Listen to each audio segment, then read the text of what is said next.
সম্বোধন করেন প্রিয় সন্তান, কলিজার টুকরা। আরেকটা বিষয় লক্ষ্য রাখবেন, প্রত্যেকের সন্তান হোক সে গরিব মানুষ, দিন মজুর, আর একজনের দোকানে চাকরি করে, কিন্তু প্রত্যেকের নিজের সন্তান নিজের কাছে শাহজাদার মতো। বড় লোকের সন্তান তার কাছে যেমন, গরিবের সন্তান তার কাছে। আমার সন্তান আমার কাছে দামি, সুতরাং এই দামি বস্তুটারে তুমি কম দামা বস্তু, কম দামা শব্দ দিয়া সম্বোধন করবা না। তোমার সন্তানকে কোনোদিন তুচ্ছ তাচ্ছিল্য কোনো শব্দ ব্যবহার করবা না। আমি মাদ্রাসার উস্তাদগণকে ওই কথা বলি, স্কুলের শিক্ষকগণকে ওই কথা বলি, কোন ছাত্র ছাত্রীকে তুই শব্দ ব্যবহার না করা। কোন মা বাবা যেন তার সন্তানকে তুই শব্দটা ব্যবহার না করে, তুমি বলে সম্বোধন করা। মা বাবা যদি সন্তানকে তুমি বলে ডাকেন, উস্তাদরা যদি ছাত্র ছাত্রীদেরকে তুমি বলে সম্বোধন করেন, তার মস্তিষ্কে চাপ পালতেছে, গার্জিয়ানের খবরই না। হিসাব মিলে আপনাদের সাথে নাম তো সে কামরুল ইসলাম, বাপের কামরুলিয়া।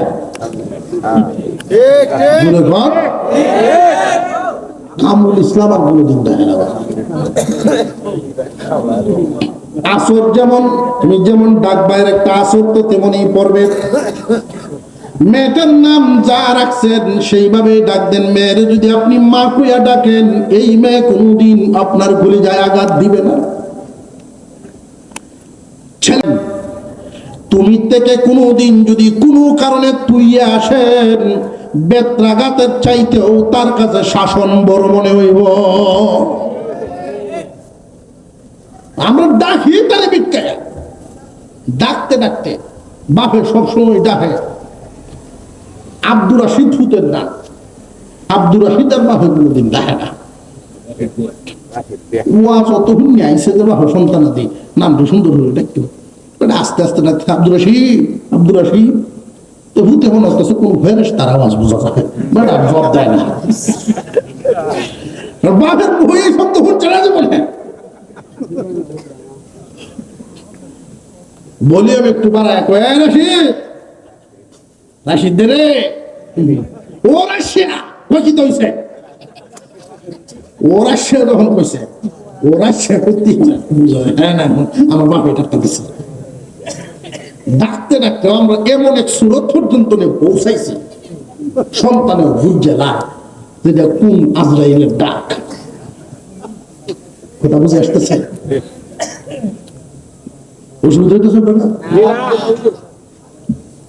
সন্তানদেরকে ডাক দিবেন, এমন ভাবে ডাক দিবেন সন্তানের কলিজা যেন আপনার ডাকে ঠান্ডা হয়ে যায়। সন্তানকে কোন বিষয় নসিহত করবেন, সবচেয়ে গুরুত্বপূর্ণ বিষয় আপনার দোকানে ডিউটি করে কিনা এটাও তালাশ করবেন, পড়াশোনা ঠিক মতো করছে কিনা এটাও তালাশ করবেন। কিন্তু সন্তানকে সবচেয়ে গুরুত্বের সাথে কি শিখাইবেন আল্লাহ, ওই কথাটাই আয়াতের মধ্যে তুলে ধরেন। وَإِذْ قَالَ لُقْمَانُ لِابْنِهِ وَهُوَ يَعِظُهُ يَا بُنَيَّ لَا تُشْرِكْ بِاللَّهِ। হে আমার কলিজার টুকরা প্রিয় সন্তান, আল্লাহর সাথে কখনো শরীক করবা না। বাপের মুখে যদি সন্তান কোনদিন এই কথা শুনে, আল্লাহর সাথে কেউ শরীক করো না। বাবা তুমি কারো সামনে মাথা ঝুঁকাইবে না।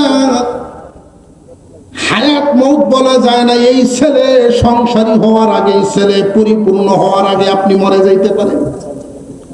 যেই দিন ছেলে প্রতিষ্ঠিত হবে, শয়তানের বিভিন্ন ধোঁকা, বিভিন্ন জালে তারে পেঁচ দিতে পারে। লক্ষ্য করে দেখবেন সমাজের মধ্যে অনেক বন্ডরা আইসা আমরা সমাজও জাগালো, বিভিন্ন কুটির তালাশ করে, নেতা ধরে মাতবর ধরিয়াই কিন্তু জাগা লয়, দলবল বাড়ি করে। এমন পরিস্থিতিতে তোমার এই নসিহত গুলো তোমার সন্তানের ভিতরে জাগাইব। কেউ যদি তারে ডাকে পীরের পায়ে সেজদা দেওয়ায়া, তখন তোমার নসিহতটা তার কানে বাজতে থাকবে। আমার আব্বা আমারে নসিহত করে গেছেন, আমার আব্বা আমারে বলতেন জীবনে কোনোদিন আল্লাহর সাথে শরীক করবা না। একজন আলেমের নসিহত সন্তানের কানে যতটুকুন ঢুকে, বাবার নসিহত এর চাইতে 1000 গুণ মজবুত হয়ে ঢুকে। একজন আলেমের কথা যতটুকুন মনে থাকবে, যেই পরিমাণ মনে থাকবে, এর চাইতে 1000 গুণ বাবার কথা সন্তানের মনে থাকবে। আল্লাহ পাকের কাছে বড় পছন্দ হয়ে গেছে হাকিম লুকমান, কোন পয়গম্বর নন, কোন রাসূল নন, সন্তানকে পাশে নিয়ে বলতেছেন, বাবারে জীবনে কোনোদিন আল্লাহর সাথে কাউরে শরীক করবা না। আল্লাহর সাথে শরীক আমরা কয়েকভাবে করে থাকি, সংক্ষিপ্ত আকারে 2-4টা কথা বলে ফেলি, সারা জীবন সূত্রের মতো এগুলো মনে রাখবেন ইনশাআল্লাহ। ইবাদত 3 ভাগে বিভক্ত। কয় ভাগে? 3 ভাগে আমরা ইবাদত করে থাকি, হয়তো শারীরিক, না হয় মালি, নইলে শরীর মাল মিলিয়া শারীরিক ইবাদত, নইলে মালি ইবাদত, নইলে শরীর মাল মিললে ইবাদত। শারীরিক ইবাদতের মধ্যেও শিরিক আছে, না বুঝলে হইয়া যায়। মালি ইবাদতের মধ্যেও শিরিক আছে, না বুঝলে হইয়া যায়। শরীর মাল মিললে ইবাদতের মধ্যেও শিরিক আছে, না বুঝলে হইয়া যায়। এটা কেমন? আল্লাহর রাসূল বলেন, আমার বান্দাদের, আমার উম্মতের ক্ষেত্রে আমি ভয় পাই ছোট শিরিকের ব্যাপারে। পাহাড়ের সাথে কোনোদিন কেউ হুচটকায় না, হুচটকায় ইট পাটকেলে। ছোট ছোট শিরিকের কারণে আমার উম্মতের নেকি নষ্ট হয়ে যাবে, আমল বরবাদ হইয়া যাইব। সন্তানকে বুঝাইবেন, বাবারে জীবনে কোনোদিন তোমার আমলে যেন শিরিক না হয়। শারীরিক যত ইবাদত, যেমন নামাজ শারীরিক ইবাদত, রোজা শারীরিক ইবাদত, জিকির আজকার শারীরিক ইবাদত, বডি দিয়ে যত ইবাদত করি এটা শারীরিক ইবাদত। এগুলো একমাত্র কার জন্য করা হবে? জবান খুলে বলেন, কার জন্য? কিন্তু এটার মধ্যেও শিরিক আছে। যদি শিরিক না থাকতো আল্লাহ কোরআনে আয়াত নাযিল করতেন না, ফাওয়াইলুল লিল মুসাল্লিন আল্লাযীনা হুম আন সালাতিহিম সাহুন আল্লাযীনা হুম ইউরাউনা ওয়া ইয়ামনাউনাল মাউন।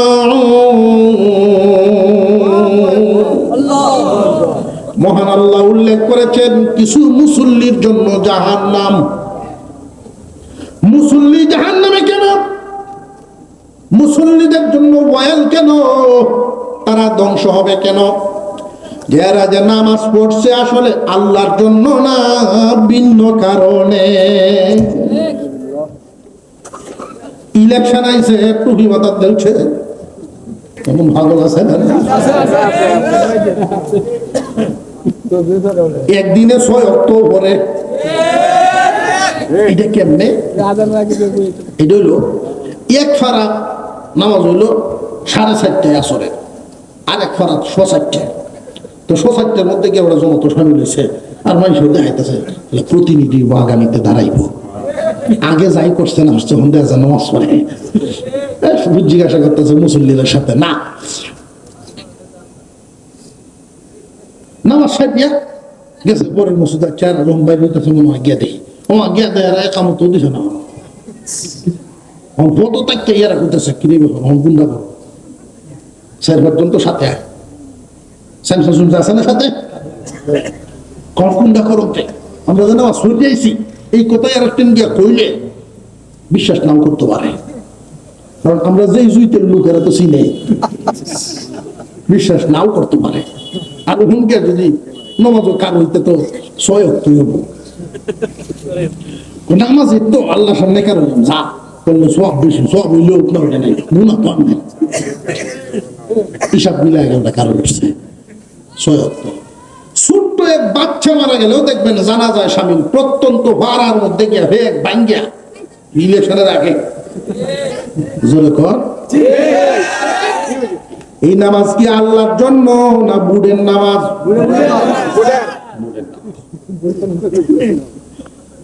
বিয়ে দিতেছে মেয়ে আলেমা মাদ্রাসা পড়ায় আছে, মাত্র দাঁড়িয়ে রাখা আরাম করছে মানুষের সাফে, দাঁড়িয়ে রাখা আরাম করছে মানুষের সাফে, ছেলের আলেম দেখে মেয়ের বিয়ে শাদী দিচ্ছে। তখন গেছে বেড়ানি গেত পড়ছে আরেকগুলো বিভূত বিয়েরা বলি বুয়া এই আপনার দেখা যায় জেনারেল বেওয়াই এসছে, জেনারেল বেওয়াই, জেনারেল বেওয়ার জন্য আলেম না, জেনারেল শিক্ষিত বেওয়াই এসে বসে অন্ত নামাজের টাইম হচ্ছে কথা লয় না জবাব করে লাগে জেনারেল বেওয়াই সম্পূর্ণ করছে। সময়টা ঠিক রকম লাগবে, সমাজ ঠিক রকম লাগবে না। এটা কি আসলে কি নামাজ আল্লাহর জন্য না বেওয়াইর? আমি একদিন এই সময় মাদ্রাসায় ভর্তি মৌলানার একটা পড়ি, হিফজ শেষ করে গিয়ে ভর্তি হয়েছি মাদ্রাসা। এক আত্মীয় বেড়ে গেছি বেড়াটা, মসজিদ অনেক দূর, আসরের নেওয়া করতাম। এই বাড়ির মুরব্বী মানুষ যিনি, পাঞ্জাবিও আছে, টুপিও আছে, দাড়িও আছে, নামাজ যে পড়ে না এটা তো জানি না। দাড়ি পাঞ্জাবি টুপি এটা কি তা? তখন বুঝলাম এটা বয়সের নামাজের পোশাক না, এটা বয়সের পোশাকটা।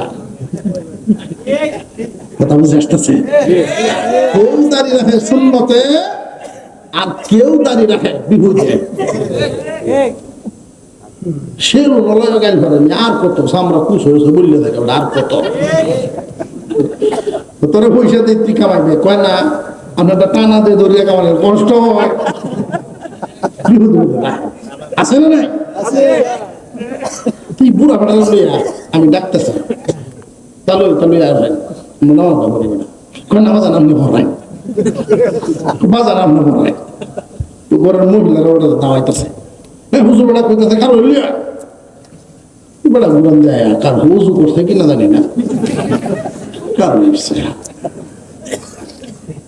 রীতিমতো নামাজ শেষ করলাম। আশ্চর্যের ব্যাপার হইলো আমি সালাম গ্রহণ ফিরাইছি আসসালামু আলাইকুম ওয়া রাহমাতুল্লাহ, ডান দিকে হইলা দেখে বেটা বাম দিকে বেড়াই আমার ওজন ছায়া আসছে, বাম দিকে বেড়ে যাচ্ছে। সবচেয়ে বড় আশ্চর্য হয়েছি আমি কইছি আসসালামু আলাইকুম ওয়া রাহমাতুল্লাহ, বেটা কয় ওয়া আলাইকুম সালাম, উত্তর দেবো হয়েছে কিরম লোক করলাম। এই লোক যে নামাজও কারণ সিন নামাজ দাঁড়াইছেন নাকি আল্লাহ লাগিয়া কথা বুঝে আসতেছে? মুসলমান শারীরিক যত ইবাদত একমাত্র কার জন্য? বাবা হইয়া সন্তানকে এটা শিখানোর দরকার।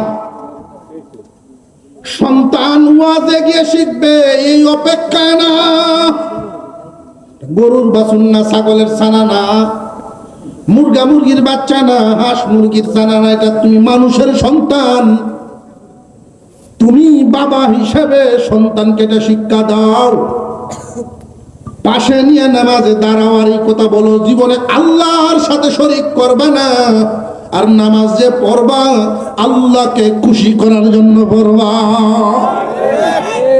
এই কথাটা জীবন ভর বাবার এই কথা সন্তানের অন্তরে খুদাই করে লিখা হয়ে যাইব। যেই দিন আমি আপনি দুনিয়াতে থাকবো না, সন্তানকে যদি এই নসিহত আমরা কইরা যাইবার পারি, সন্তানকে কোনোদিন তুই তুকার করে তুচ্ছ তাচ্ছিল্য করে ডাকবো না, তুমি বলে সম্বোধন করবেন, নামটা সুন্দর করে ডাকবেন, গ্যারান্টি দিতে পারি এই সন্তান আপনার সাথে বিয়াদবি করবে না। সন্তানকে নসিহত করে যাবেন, শিরিক করো না, নামাজের তালিম দিবেন। নামাজটা একমাত্র আল্লাহর জন্য পড়বারে বাবা, স্কুলে পড়ুক অসুবিধা নাই, ভার্সিটির ডিগ্রি আনুক সমস্যা নাই, এই সন্তান আপনার সাথে বিয়াদবি করার সাহস পাবে না।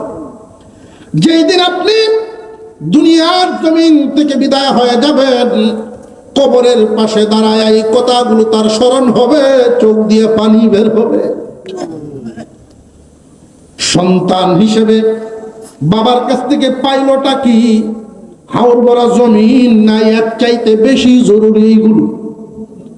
কোন মানুষ না খায়া মরে না, কাপড়ের জন্য মানুষ উলঙ্গ থাকে না। মানুষের জীবনে আল্লাহ সম্পদ উঠানামা করান, দেওয়ান, বদলান। সন্তানের জন্য পাহাড় পরিমাণ সম্পদ রেখে গিয়া লাভ নাই। ওরে যদি আপনি সুসন্তান বানায় যাইতে পারেন, লাভ। জানিয়ে রাখবেন, সন্তান যদি মানুষ হয়, আপনি কি রাইখা গেলেন এই দিকে সে তাকাবেই না। আর যদি অমানুষ বানায় রাইখা যান, পাহাড় পরিমাণ সম্পদ রাইখা গেলেও অভাব পূরণ হবে না। ওই কিতাব হয়ে গেছে, এবারে তা কিন্তু বেশি তো হয়ে গেছে অমুক, এই তুলনা তো বুঝে আসতেছে আপনাদের। আরেকটা বিষয় খুব খেয়াল করবেন, আমাদের মধ্যে এই ভুলটা অনেকের ক্ষেত্রে হয়। সন্তানকে অতিরিক্ত আদর দিতে গিয়া সন্তানকে আমরা নষ্ট করে ফেলি। অতিরিক্ত আদর না, আদর দিবেন মা বাবার কাছে, সন্তানের আদর পাওয়া এটা পাও না, কিন্তু এর মানে এই না তারে আপনি অযোগ্য বানায় দিলেন।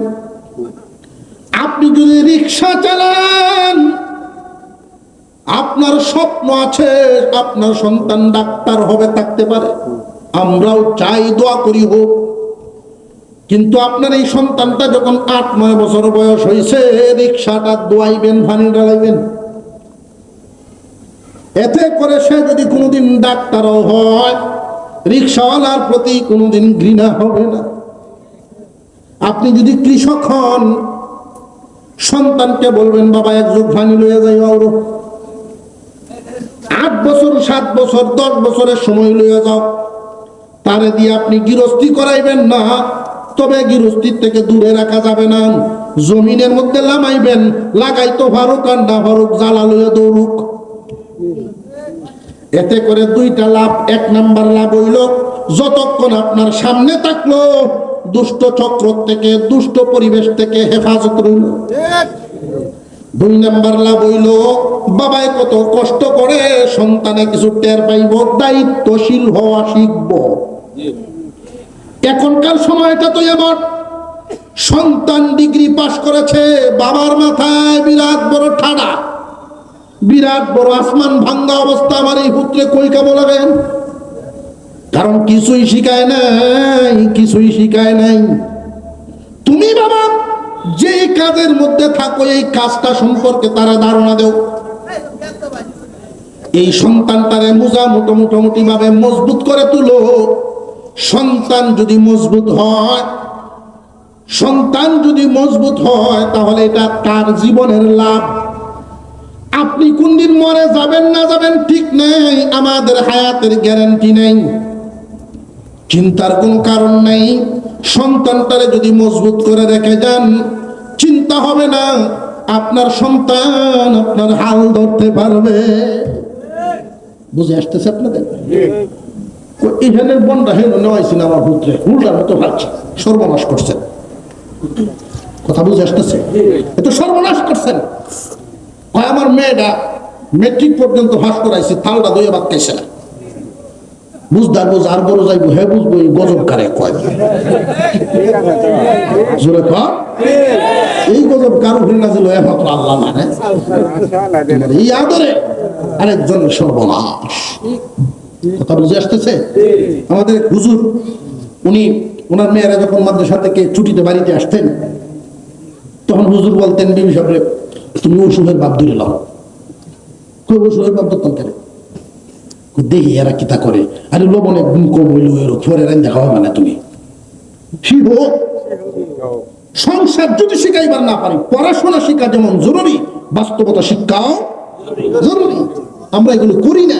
এটা সন্তানদেরকে মজবুত করে তুলবেন। শেষ কথা জেনে রাখবেন, যেই পাথর, কোন একটা পাথর, এটা যদি হাতুড়ির বাড়ি নিতে না পারে, এটা কোনো বিল্ডিং এর কামও লাগে না। যেই পাথরটা হাতুড়ের বাড়ি লইতে পারে না, বিল্ডিং এর কামও লাগে না। আপনার সন্তানকে শুধু হুয়ায় হুয়ায় বড় করবেন, তার সর্বনাশ করে দেবেন।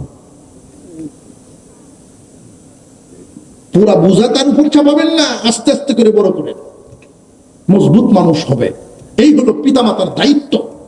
ডাকবেন তার নামটা সুন্দর করে ডাকবেন, তুমি বলে। আল্লাহর সাথে শিরিক করবা না, পরকাল কি, আল্লাহ রসুল কি, এগুলোর আলোচনা করবেন। হক পথে থাকবা, অন্যের প্রতি লোভ করবা না। এই যে সৎ উপদেশগুলো সন্তানের কানে বাবার মুখ থেকে যাবে, এগুলো স্বর্ণাপ করে তার অন্তরের মধ্যে লিখা হবে। তিল তিল করে সন্তানকে বড় করে। আশা করি মা বাবার সন্তানের মধ্যে যে দূরত্ব সমাজে দেখতে পাই, এগুলো দূর হবে।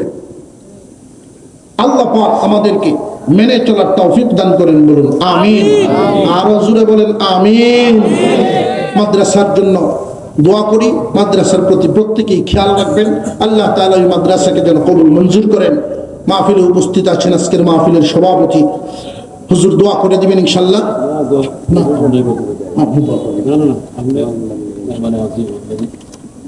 আমরা আত্তাহিয়াতুর সূরাতে বসে আস্তাগফিরুল্লাহ দরুদ শরীফ পড়ি।